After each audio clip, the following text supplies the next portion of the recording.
নমস্কার বন্ধুরা, সবাইকে স্বাগত সোশ্যাল কেরিয়ার বাংলা চ্যানেলে।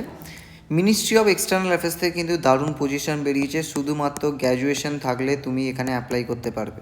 ঠিক আছে, ডিটেলে দেখবো ভ্যাকান্সিটার ব্যাপারে। মিনিস্ট্রির সোজা ভ্যাকান্সি আছে, কিন্তু এটা কন্ট্রাকচুয়াল পজিশন তোমার থাকবে। পাসপোর্ট অফিসে তোমার এখানে পোস্টিং দেওয়া হবে। পাসপোর্ট অফিসে দেখতে পাচ্ছ, পাসপোর্ট অফিসে তোমাদের পোস্টিং দেওয়া হবে। ইয়ং প্রফেশনাল পোস্ট আছে। স্যালারি কিন্তু তোমাদের এখানে খুব ভালো তোমাদের দেওয়া হবে। ঠিক আছে, রিজিওনাল পাসপোর্ট অফিস হায়দ্রাবাদ যে তোমাদের পজিশনটা বেরিয়েছে। Graduation at least graduate or equivalent from a recognise university. তুমি বিএ করে থাকো, বিএসসি করে থাকো, যে কোনো ডিগ্রি তোমার কাছে থাকুক, গ্র্যাজুয়েশন থাকলে তুমি এখানে অ্যাপ্লাই করতে পারবে। 1 বছরের যদি এক্সপিরিয়েন্স থাকে আর যদি গভর্নমেন্ট সেক্টরে থাকে তাহলে তোমাকে কিন্তু প্রেফারেন্স দেওয়া হবে, ম্যান্ডেটারি কিন্তু নয়। ঠিক আছে, তারপরে স্কোপ ডিউটিস দেখো। Perform the duties assign by the passport officer, যা তোমাকে ডিউটি অ্যাসাইন করবে। Which may include but not restricted to work related to administration, accounts, legal and social media. তোমাকে যে কোনো কাজ যেখানে এখানে দেওয়া হবে তোমাকে এটা করতে হবে। দেখো, গ্র্যাজুয়েটের জন্য স্যালারি কিন্তু তোমাদের 50,000 দেওয়া হবে। পোস্ট গ্র্যাজুয়েট থাকলে তোমাদের এখানে 60,000 স্যালারি দেওয়া হবে। খুবই ভালো স্যালারি তোমাদের এখানে অফার করা হচ্ছে। ইনিশিয়ালি এটা তোমাদের 1 বছরের কন্ট্রাক্ট থাকবে। আফটার 1 বছরের পর তোমাদের যদি পারফরমেন্স ভালো হয় তাহলে তোমাদের কিন্তু এখানে 3 বছর পর্যন্ত এক্সটেন্ড হয়ে যাবে। আর এটা ভেবেই রাখো, তোমাদের 3 বছর কিন্তু এক্সটেন্ড হয়ে যাবে, সবারই হয়ে যায়। ঠিক আছে, 3 বছর তুমি এখানে কাজ করতে পারবে। এছাড়া কিন্তু এদের এখানে কোনো অ্যালাউন্স নেই। 50,000 বা 60,000 তোমরা যেই কোয়ালিফিকেশান অ্যাপ্লাই করতে চাইছো সেটা বাদে কিন্তু এখানে আর কোনো তোমাদেরকে অ্যালাউন্স দেওয়া হবে না। লিভের আর বাকি তোমাদের যে আছে, লিভের একটা পলিসি আছে, তোমরা দেখে নিও কন্ট্রাক্টের।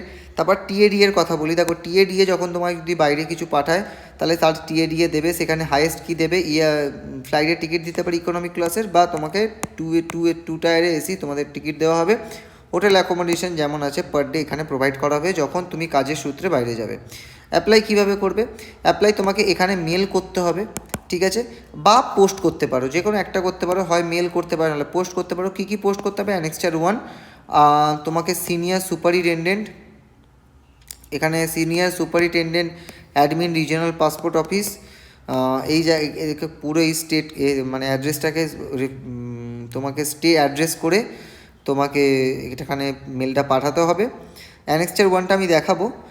আর last date of application 21 days from the publication. দেখো, 21 তারিখে কিন্তু ভ্যাকান্সিটা বেরিয়েছে, তো সেই হিসেবে তুমি ভাবতে পারো 15 থেকে 20 তারিখ তোমাদের এখানে পাঠানোর যে লাস্ট ডেট থাকবে। এটা তোমাদের অ্যানেক্সচার 1-এর ফর্ম আছে। এখানে বেসিক ডিটেলস চেয়েছে, বেশি বড় কিন্তু নয় ফর্মটা।